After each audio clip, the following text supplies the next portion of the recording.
늘 앞뒤 계신 분들 보시면서 인사하겠습니다. 사랑합니다. 축복합니다.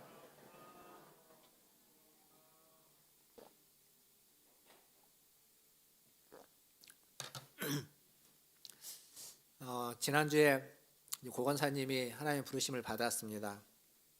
유가족들에게 위로의 말씀을 전하면서 고건사님이 살아계실 때 이쪽에 계실 때 집에 이제 신방을 가보면 항상 침대 옆에 조그마한 테이블이 하나 있었습니다. 그 테이블에 커다란 성경책이 펼쳐져 있었습니다. 일어나시면 거기 앉으셔가지고 성경을 보시고, 저희가 이제 성경통독 이렇게 하시기, 교회에서 같이 하기 전부터 계속 꾸준히 성경을 봐오셨습니다. 그러시다가 이제 몸이 불편하셔가지고 저쪽에 이제 따님 있는 집으로 김유성 권사님 댁으로 가서 이제 간호를 받으면서 계실 때 거기 이제 신방을 가보면 그 같은 테이블에 이제는 이제 성경책 말고 다른 게 좀 놓여져 있곤 했습니다. 성경 읽기가 좀 이전보다는 힘들었기 때문에 그러셨겠죠. 지난 수요일 날 아침에 새벽 기도를 마치고 김정환 장로님이 어머님이 좀 몸이 예전 같지 않다고 그래서 계속 주무신다고 그러면서 신방을 부탁을 해서 아침 7시에 신방을 가기로 했습니다. 7시라는 시간이 그냥 좀 어정쩡하더라고요. 그래서 그냥 새벽기도 끝나고 바로 가는 건 어떨까? 아니면 한 8시쯤 갈까? 저 혼자 이제 그런 생각을 하다가 7시에 가기로 했으니까 7시에 맞춰서 가자라고 해서 7시에 맞춰서 딱 갔습니다. 가니까 권사님이 이렇게 숨을 몰아쉬고 계세요. 예, 김민성 권사님이 저 왔다고 얘기를 해주시고 저도 저 왔다고 말씀드리는데 전혀 반응은 없으시는데 숨만 굉장히 몰아쉬고 계셔서 잠시 그렇게 있다가 예배드리기 위해서 찬양을 한 곡을 불렀습니다. 찬양을 한 곡을 한번 쭉 다 부르고 났는데 제 마음에 한 번 더 불러야 되겠다라는 생각이 들어요. 그래서 한 번 더 부르자고 같은 곡을 두 번째 부르는데 그 거칠었던 호흡을 막 거치게 하셨던 호흡이 차츰 이렇게 편안해지시면서 멈추시더라고요. 그러니까 두 번째 곡이 끝나기 전에 숨을 멈추셨습니다. 그래서 말씀 한 절, 계시록 말씀 한 절 간단히 읽고 기도했는데 그 모습이 그 계시록에 있는 말씀, 주 안에서 죽는 자는 복이 있다라고 하는 그 모습을 앞에서 볼 수 있었습니다. 그러니까 죽음이 얼마나 복이 있고 죽는 게 얼마나 거룩한지를 볼 수 있는 순간이었습니다. 사실 임종을 지킨다는 건 굉장한 은혜입니다. 가족들도 임종을 지키기가 참 어렵죠. 그 시간을 맞춰서 있는 건 어려운데 저에게도 제가 그 자리에 있었던 게 은혜고 감사했고, 그리고 그 순간이 굉장히 거룩한 순간으로 느껴졌습니다. 이 거룩이라는 건 사실 그렇게 특별한 사람들에게만 주어지는, 또 혹은 특별한 사람들에게만 요구되어지는 것이 아니라 죽음의 순간, 죽는 모든 이들이 경험하고 죽는 모든 이들에게 주어지는 것이 거룩이다라는 걸 알 수 있었습니다. 그 제임스 패커라는 영국의 되게 유명한 신학자가 거룩의 재발견이라는 책을 썼습니다. 그 거룩의 재발견이라는 책에서 그 제임스 패커가 거룩에 대해서 뭐라고 이야기하냐면 이렇게 이야기합니다. 모든 그리스도인은 거룩하게 살도록 부르심을 받았고 거룩한 사람은 하나님을 기쁘게 하지만 부정한 삶은 그분을 분개하게 하며 거룩함이 없으면 아무도 주님을 볼 수 없다. 거룩함이 없으면 아무도 주님을 볼 수 없다라고 합니다. 이 거룩함은 영성과 도덕성이란 두 개의 기둥에 놓인 아치와 같아서 두 기둥 중 어느 하나가 가라앉으면 반드시 무너지게 되어 있다. 현대교회는 대부분 영성만을 강조하며 도덕성은 개인의 문제로 취급하여 거의 관심을 갖지 않는다. 거룩이라고 하는 건 우리가 영성이라고만 생각하는데 거룩은 영성이라는 기둥과 이 도덕성이라는 기둥, 두 기둥이 받치고 있는 아치가 뭐냐면 이 위에 이렇게 동그랗게 만들어지는 겁니다. 그러니까 두 기둥 위에 이렇게 동그랗게 하는 이걸 아치라고 하는데 이 아치와 같아서 두 기둥 중에 어느 한 기둥이 무너져 버리면 이 아치는 존재할 수가 없습니다. 무너지는 겁니다. 그러니까 영성도 필요하고 도덕성도 필요하다. 거룩하기 위해서는. 이게 지금 이 패커의 이야기입니다. 근데 많은 교회들이 영성에 대해서는 굉장히 강조를 많이 하지만 도덕성에 대해서는 그러지 못하고 있다라는 거죠. 심지어는 도덕성에 대해서 이야기를 하면 왜 도덕 이야기를, 윤리와 도덕을 교회에서 이야기하느냐라고 생각하시는 분들도 있습니다. 교회에서는 믿음과 영성만을 이야기해야 되지 교회에서 윤리와 도덕은 이야기할 필요가 없다라고 말씀하시는 분도 계십니다. 근데 가만히 생각해 보십시오. 한국 교회가 영성이 부족해서 사람들에게 지탄을 받고 있을까요? 아니면 도덕성이 부족해서 지탄을 받고 있을까요? 한국 교회가 사람들이 보기에 거룩하지 못하다고 이야기할 때 기도하지 않아서일까요? 아니면 윤리적이지 못해서였을까요? 가만히 생각해 보면 한국 교회에 거룩하지 못하다고 사람들에게 지탄을 받고 조롱을 받고 손가락질을 받는 이유는 영성이 부족해서가 아닙니다. 도덕성이 부족해서입니다. 윤리와 도덕적이지 못해서라는 거죠. 성경에 내가 거룩하니 너희도 거룩하라 라고 하는 주님의 말씀이 있습니다. 그 말씀을 영성으로만 이해했기 때문에 거룩해지지 못하는 겁니다. 거룩은 영성과 도덕성이 함께 있어야 되는 겁니다. 그 두 기둥 중에 하나만 없어도 거룩하지 않은 겁니다. 영성은 없이 도덕성만 있어도 거룩할 수 없고 도덕성 없이 영성만 있어도 거룩해질 수 없는 겁니다. 이 두 기둥이 함께 있을 때 비로소 진정한 거룩함에 이를 수 있게 되는 겁니다. 오늘은 이 무너진 기둥을 좀 찾아서 그 기둥을 세워보고자 합니다. 오늘 말씀 우리가 읽었던 이 에베소서 4장 28절의 말씀은 그 앞에 22절부터 23절이라고 하는 옛사람을 벗어버리고 새 사람을 입으라 라고 하는 그 전제에서 시작된 말씀입니다. 어떤 사람이 새 사람인지를 설명해 주고 있습니다. 그 중에 오늘 말씀 28절은 뭐라고 되어 있냐면 도둑질하지 말라라고 되어 있죠. 이 도둑질하지 말라라는 말씀이 보통 이제 성경은 시제를 중요하게 생각하는데 시제로 현재형입니다. 현재형. 그러니까 과거에 옛날에 도둑질했던 것에 대해서 지적하고 있는 것이 아니라 지금 도둑질하고 있는 것을 멈추라라고 말하고 있습니다. 이게 지금 에베소서잖아요. 에베소서는 에베소 교인들, 에베소 성도들에게 보내는 편지입니다. 근데 지금 바울이 에베소 성도들을 향해서 뭐라고 얘기하냐면 너희 지금 도둑질하고 있는 것을 멈추라라고 말하고 있습니다. 에베소 성도들이 도둑질하고 있다는 얘기입니다. 사랑하는 성도 여러분, 에베소 성도들이 무슨 도둑질을 하고 있을까요?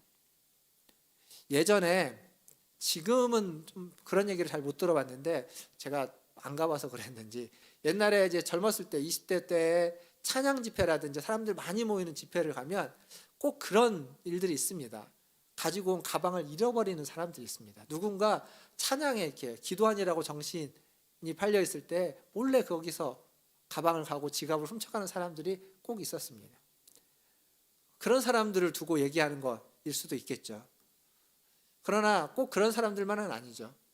아마 여기 계신 분들은 뭐 어느 분 한 사람 교회에서 도둑질 하신 분들이 없겠지만 그래서 우리가 에베소 성도보다 좀 더 나은 사람처럼 여겨질 수도 있겠지만 지금 성경에 말하고 있는 건 그런 의도가 아니라 성경에서 이야기하는 도둑질은 기본적으로 뭐냐면 하나님의 것을 너의 것으로 착복하지 말라는 겁니다. 또한 이웃의 것을 내 것으로 착복하지 말라는 겁니다. 무슨 얘기냐면 하나님 우리에게 주신 물질, 재능, 시간, 건강 이 모든 것은 다 하나님의 몫이 있고 그리고 내게 주어진 내가 쓸 수 있고 내가 선용해도 되는 나의 몫이 있고 그리고 이웃들과 함께 나누라고 하는 이웃의 몫이 있습니다. 모든 게 마찬가지입니다. 하나님의 몫과 나의 몫과 이웃의 몫이 있습니다. 그런데 이 내게 주어진 것을 가지고 하나님께 돌리지 않고 내가 그것을 내 것으로 사용하고 있고 내 것으로 쓰고 있고 내 것으로 여기고 있다면 하나님의 것을 도둑질한 겁니다. 그리고 이웃의 것이 있는데 이웃의 것도 이웃에게 돌리지 않고 이웃의 것을 내 것으로 생각하고 내가 쓰고 내가 누리고 내가 가지고 있다면 그것 또한 이웃의 것을 도둑질한 겁니다. 이게 성경이 이야기하고 있는 기본적인 도둑질의 이야기입니다. 생각해 보면 하나님 우리가 주신 물질도 그렇고 하나님 내게 주신 시간도 그렇고 하나님이 내게 주신 능력, 재능도 그렇고 하나님이 내게 주신 건강도 그렇고 이 모든 것에는 다 하나님의 몫과 나의 몫과 이웃의 몫이 있다라는 것. 그래서 내 시간도 내 재능도 내 능력도 내게 주어진 돈 못지않게 하나님께 돌려야 될 것이 있고 이웃과 나눠야 될 것이 있다라는 사실입니다. 그러야만 도둑질하지 않는 게 되는 거죠. 만약 우리가 그 일을 제대로 하고 있지 못한다면 우리는 하나님의 몫이든 혹은 이웃의 몫이든 누군가의 것을 나도 모르는 사이에 도둑질하고 있는 겁니다. 그리고 또 하나의 도둑질이 있습니다. 또 하나의 도둑질은 뭐가 있냐면 내가 땀 흘려 수고하지 않고 얻는 것들, 취하는 것들, 그것도 성경에서는 도둑질이라고 말합니다.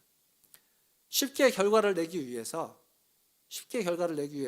누리려고 하는 마음, 그냥 아무것도 하지 않고 내 것으로 만들고 내 것으로 삼고 내 것으로 취하려고 하는 마음, 그 마음 또한 성경은 도둑질이라고 이야기합니다.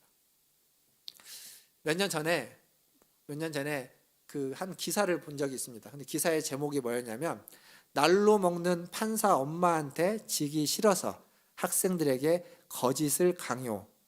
전 나쁜 교사입니다. 이게 기사의 제목입니다. 제가 주보에도 적어놨는데 이건 어떤 기사냐면 그 전국의 고등학생들을 대상으로 한 모의 재판 대회가 있었습니다. 법무부에서 주관하는 재판 대회가 있었는데 여기에서는 이제 학생들끼리 모여가지고 대본을 씁니다. 재판 과정에 대한 대본을 쓰고 그 대본을 제출을 하면 심사를 해가지고 그 대본에서 이제 결승에 진출할 수 있는 팀들을 선정을 해서 그 대본에서 선정된 사람들이 이제 함께 모여서 대본대로 모의 재판을 여는 겁니다. 그래서 그걸 이제 심사해서 상을 주는 거죠. 그런 걸 왜 하냐면 학생들이 수시로 대학을 가기 위해서, 고등학생들이 대학 가기 위해서 스펙을 쌓기 위한 겁니다. 그 자소서에 기록을 남기기 위해서. 지금은 이런 걸 못합니다. 이런 거 해도 자소서에 기록을 못 남깁니다. 학교 내에서의 활동 외에 학교 외에서 활동은 지금은 기록하지 못하게 돼 있는데 예전에는 그런 것들도 기록했다고 합니다. 어쨌거나 이런 건데 이때 이제 지도했던 선생님이 처음에 그 대회를 나갔는데 이게 이제 기사에 있는 내용입니다. 처음에 대회를 나갔는데 자기네들을 막 열심히 준비해서 방학 내내 준비해서 했는데 아마추어잖아요. 잘했을 리가 없죠.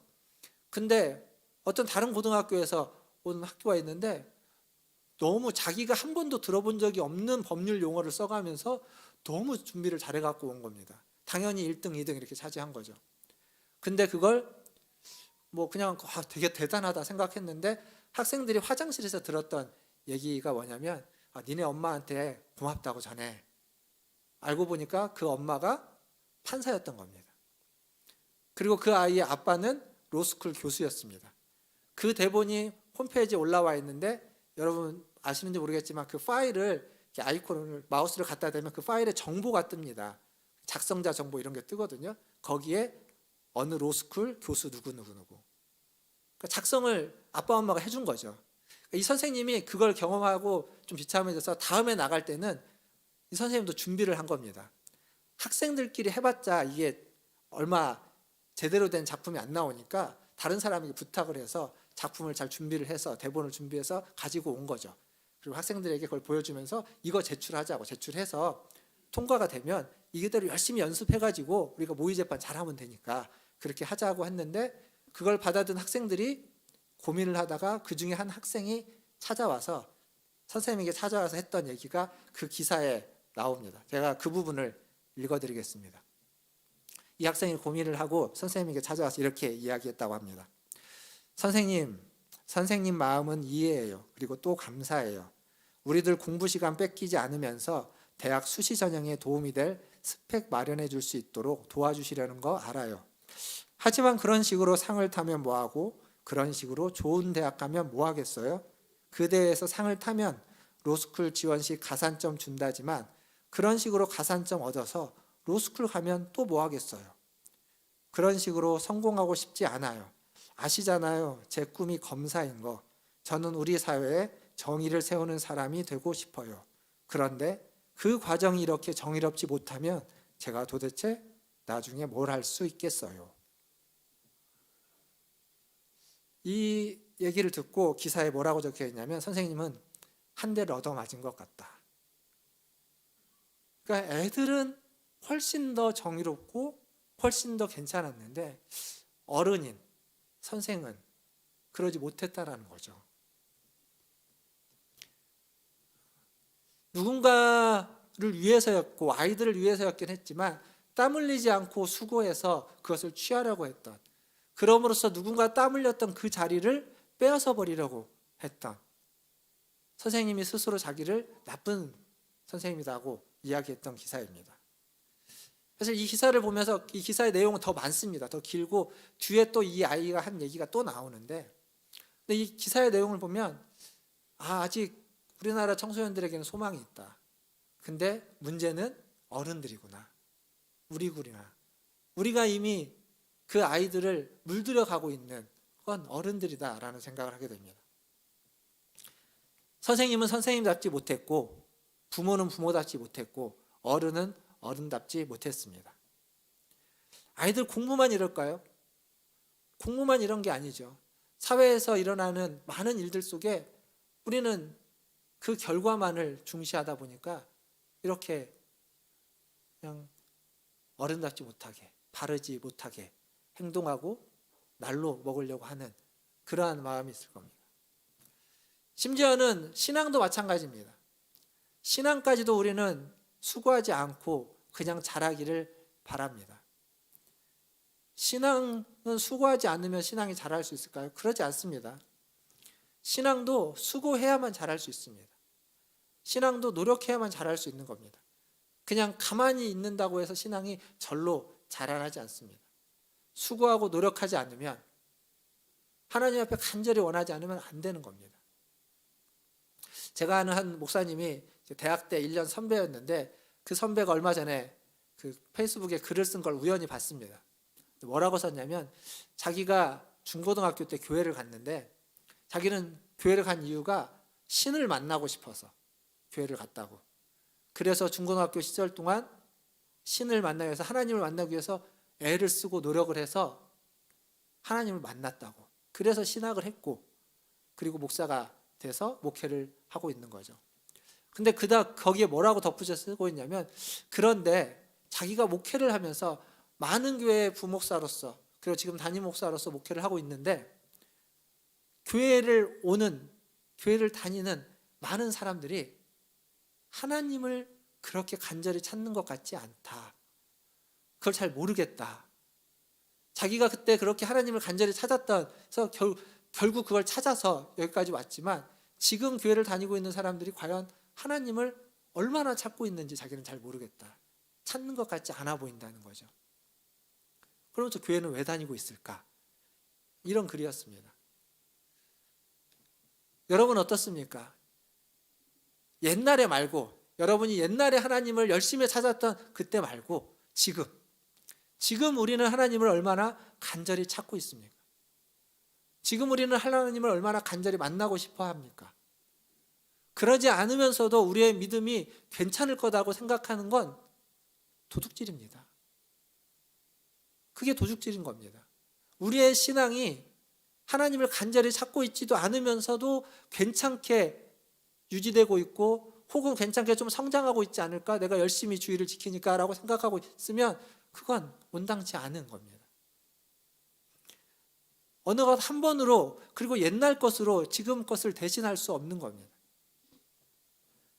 정당하게 수고해야만 합니다. 간절히 찾아야만 합니다. 그만큼 절실함이 우리에게 있어야만 하는 겁니다. 어떤 의미에서는 정당하게 수고를 했어도, 간절하게 찾아서 하나님을 찾았어도 하나님과의 관계만이 아니라 이웃과의 관계 속에서 이웃에게 몫을 돌리는 것 또한 우리가 하지 않는다면 그 또한 도둑질일 겁니다. 그래서 이 앞에 단계에서도 우리는 멈춰있는, 막혀있는 경우도 있겠죠. 어쨌거나 이게 오늘 성경이 이야기하고 있는 도둑질의 모습입니다. 근데 왜 우리는 이런 도둑질을 하고 있을까요? 왜 그리스도인임에도 불구하고 여기에서 벗어나지 못하는 걸까요? 성경에 보면 남의 것을 훔치는 이야기들, 남의 것을 훔친 사건들이 종종 나옵니다. 근데 그 중에 어떤 사건이냐면 아합이라는 왕은 이미 많은 토지를 소유하고 있습니다. 많은 좋은 땅을 소유하고 있는데 그 아합 왕이 나봇이라고 하는 사람의 포도원을 뺏는 이야기가 성경에 나오죠. 이 나봇의 포도원을 뺏으려고 할 때 이 아합이 그걸 자기한테 팔라고 하니까 안 파는 겁니다.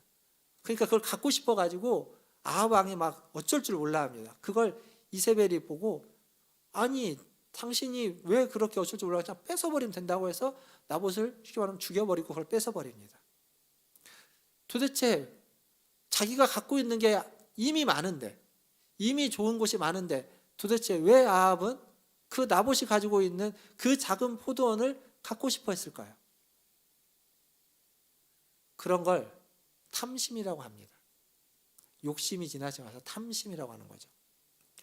골로새서 3장 5절에 보면 바울이 탐심에 대해서 이렇게 이야기합니다. 3장 5절 같이 한번 읽어보겠습니다. 시작. 그러므로 땅에 있는 지체를 죽이라.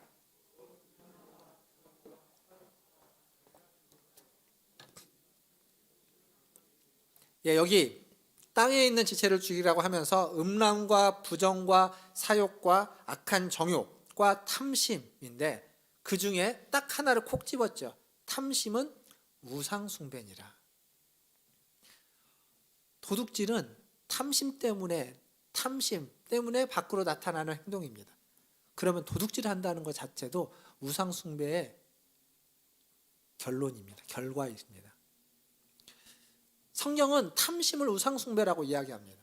사실 우상 숭배는 우리가 뭐 다른 신을 섬기거나 또 주술을 따르거나 미신을 섬기거나 어떤 신상 앞에 가서 절하는 것 이런 것들 우상 숭배이고 그걸 좀 내면적으로 해서 욕심, 권력, 명예, 돈 이런 것들을 우상 숭배라고 이야기합니다.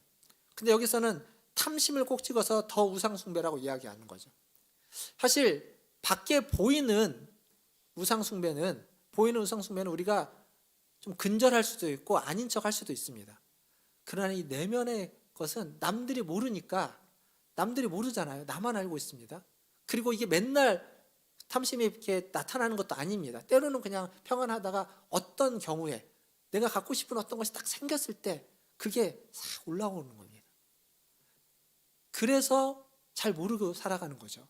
그러나 그게 올라왔을 때 그게 성경은 우상숭배라고 이야기하는 겁니다. 보이는 것은 쉽게 물리칠 수 있지만 보이지 않는 건 그렇게 쉽게 물리치기가 어렵습니다.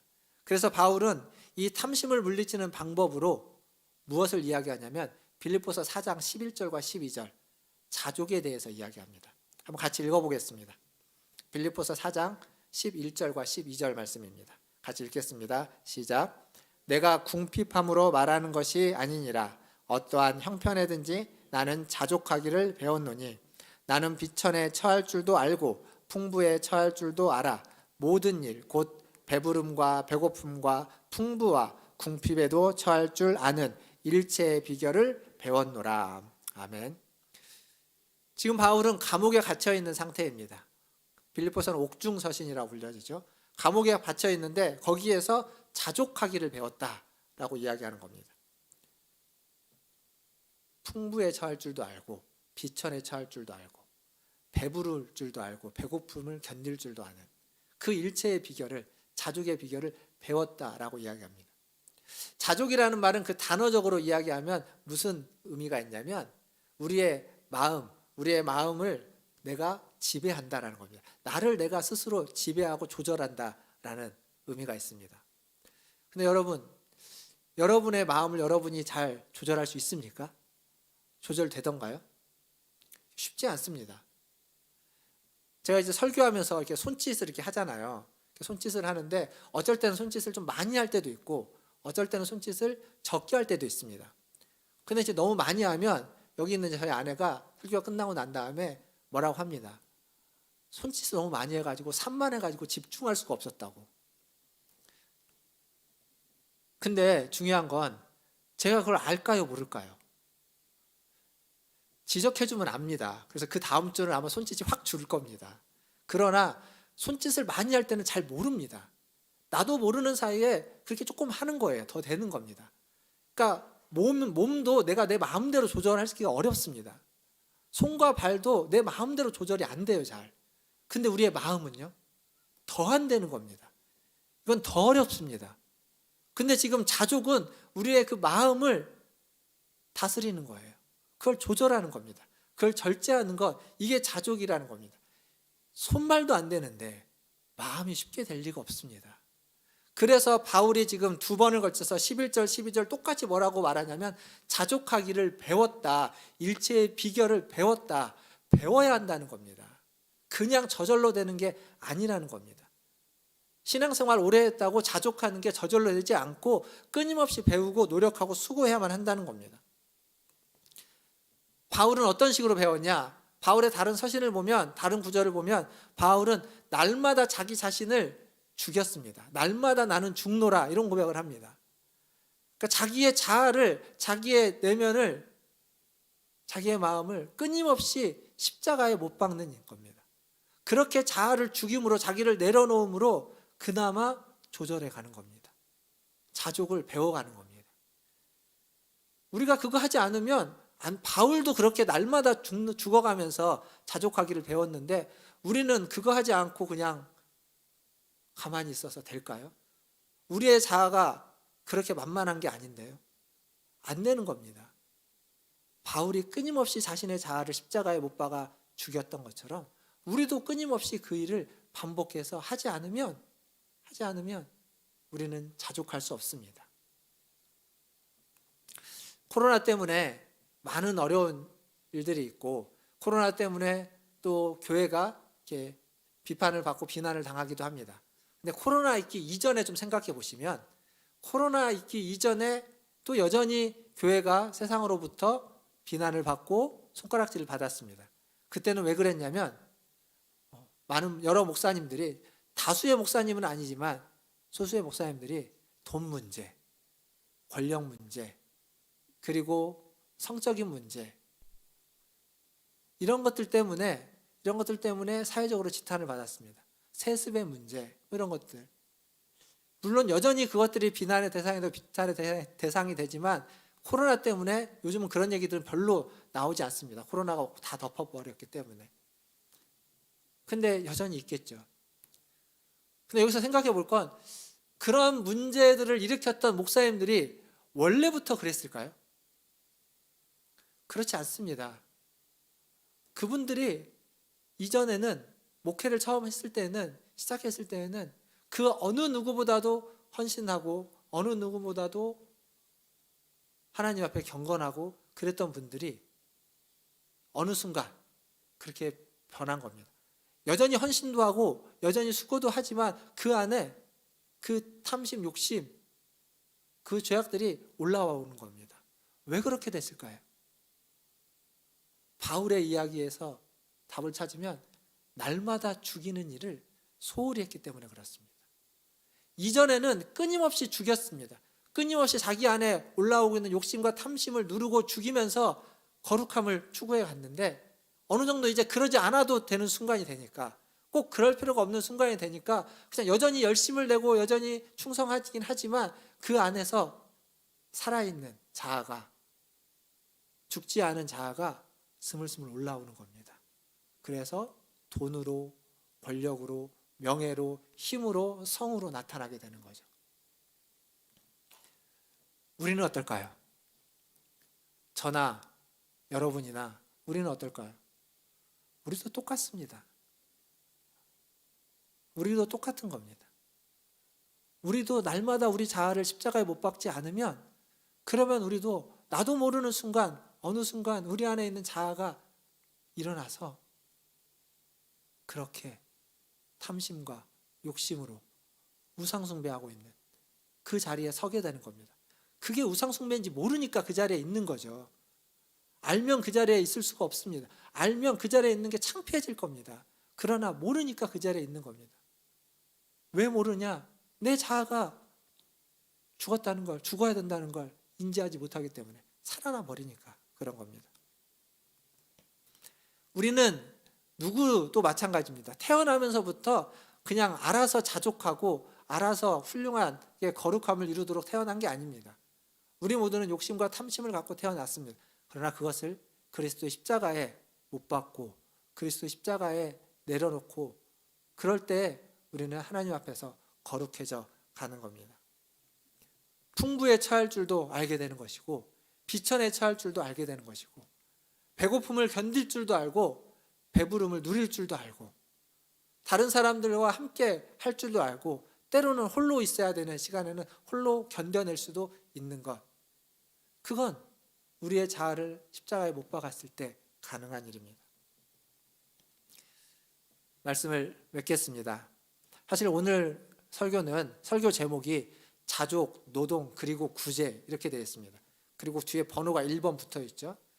설교를 준비하다 보니까 원래 자족에 대해서 그리고 노동에 대해서 구제에 대해서 다 이야기하려고 했는데 너무 길어서 나눴습니다. 다음 주에 똑같은 본문으로 이제 뒷부분을 할 텐데 오늘은 자족이라는 주제 하나만 가지고 하는 겁니다. 근데 이 자족도 참 어렵습니다. 오늘 말씀의 전제가 뭐였냐면 하나님은 거룩한 새 사람이 되라라는 거였습니다. 거룩한 새 사람이 되려면 자족하기를 배워야 되고 노동에 대해서 알아야 되고 구제에 대해서 알아야 된다는 거죠. 다음 주에 이어질 겁니다. 거룩은 영성과 도덕성, 하나님과 세상을 다 잘 알고 하나님을 사랑하고 세상을, 이웃을 사랑하는 이 두 기둥이 든든할 때에 비로소 온전한 거룩함을 입은 새 사람이 될 수 있는 겁니다. 사랑하는 성도 여러분, 탐심을 물리치십시오. 그러려면 우리의 자아를 십자가에 못 박아 죽이십시오. 그 일을 날마다 매일매일 해야 됩니다. 디모데전서 4장 5절에 바울은 이렇게 이야기합니다. 하나님의 말씀과 기도로 거룩하여짐이라. 하나님의 말씀과 기도가 있을 때에 우리는 비로소 탐심을 물리치고 우리의 자아를 십자가에 못 박고 거룩해져 갈 수 있습니다. 이렇게 거룩해져 가는 우리 문화전제일교회 모든 성도님들 다 되시기를 주님의 이름으로 축원드립니다. 기도하겠습니다. 기도하실 때 오늘 말씀을 기억하십시오. 옛사람은 벗어버리고 거룩함을 입은 새 사람이 되라고 말하고 있습니다. 거룩함을 입은 새 사람이 되려면 탐심을 물리쳐야 됩니다. 우리의 자아를 십자가에 못 박아야만 합니다. 그래야 자족할 줄 알고 감사할 줄 아는 겁니다. 더불어서 말씀과 기도가 우리에게 있을 때 우리는 거룩해질 수 있습니다. 오늘 기도할 때 주님, 옛사람은 벗어버리고 새 사람을 입은 거룩한 사람이 되게 하여 주시옵소서. 말씀과 기도로 거룩해지게 하시고 우리의 자아를 십자가에 못 박아서 탐심을 물리치고